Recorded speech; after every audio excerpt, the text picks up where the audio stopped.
Hi, this is Vizi Pro 3 channel. In today's video, I will show you how to archive chat on Telegram. Before we get started, don't forget to subscribe and turn on the notification to keep you updated about this channel. So, let's go!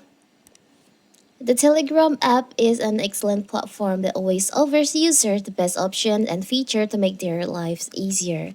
Among this feature is the ability to archive chat. And how to do it? How if you want to hide chat on your Telegram without deleting the chat, you can archive the chat.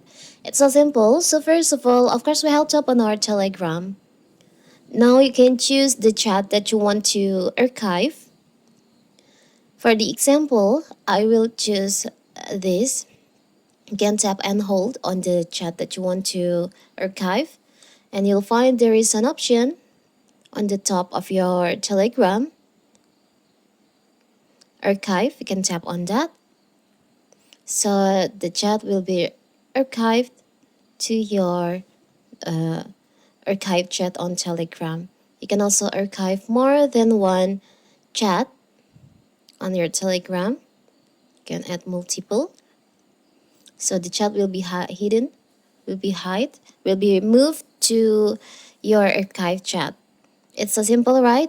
So that is how to archive chat on Telegram. Don't forget to like and subscribe and turn on the notification to keep you updated about this channel. Thank you and see you!